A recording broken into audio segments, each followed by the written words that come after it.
그럼 물가가 올라가면 어떻게 돼요? 물가가 올라가면 부자인 사람들은 더 부자가 되고 가난한 사람들은 더 가난하게 되는 거예요. 이 가난한 사람들이 가만히 있겠어요? 가만히 있지 않죠. 네, 안녕하세요. 궁금하신 것들 있으시면 다 말씀드릴게요. 정책자금이 됐든 세금이 됐든 부동산이 됐든 상법이 됐든 노무가 됐든 제가 말씀드릴 수 있는 건 다 말씀드릴게요. 다른 질문하시기 전에 간단하게 한 가지 이야기 한번 해볼까요? 지금은 굉장히 불경기입니다. 결국 이렇게 불황이 오는 이유는 뭐냐? 불황이 오는 이유는 결과적으로 코로나 때 돈을 너무 많이 풀어버리니까 시중에 돈이 넘쳐나게 되잖아요. 시중에 돈이 넘쳐나게 되면 어떻게 돼요? 사람들은 소비를 너무 많이 하게 돼요. 소비를 많이 하게 되면 어떻게 돼요? 물가가 올라간단 말이죠.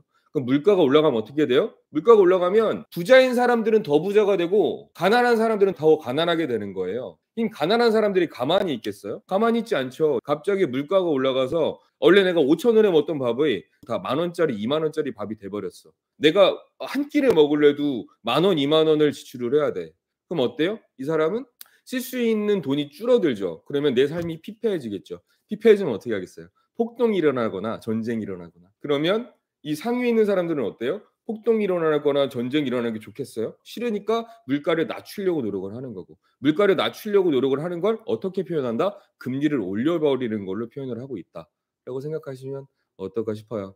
그럼 불경기가 왔을 때 나는 어떻게 해야 되느냐를 우리가 고민을 해야 되는데 불경기가 온다고 했을 땐 전 두 가지 방향인 것 같아요. 첫 번째, 사업의 확장은 최대한 조심하자라는 의견입니다. 이유는 뭐냐면 불경기가 온다는 건 사람들의 지갑이 닫힌다는 이야기예요. 굳이 내가 앞으로 좋은 일들이 있을 거야라고 해서 기계를 산다든지 시설을 산다든지 아니면 다른 사업장을 매입을 한다든지 하는 행위는 조금은 조심해야 될 때다라고 생각을 합니다. 그러면 사업적으로 확장은 지금은 아니다라고 생각이 드는 거고 지금은 확실한 대안을 가지고 가야 될 때인 거죠. 왜? 지갑이 닫힌다는 건 내가 확실하게 써야 되는 그런 비용 아니면 사람들은 이제 돈을 쓰지 않는다는 얘기가 되는 거잖아요. 그럼 내가 가지고 있는 아이템이 10개가 있다더라도 이 10개 중에서 확실하게 사람들한테 필요하고 임팩트를 줄 수 있는 거.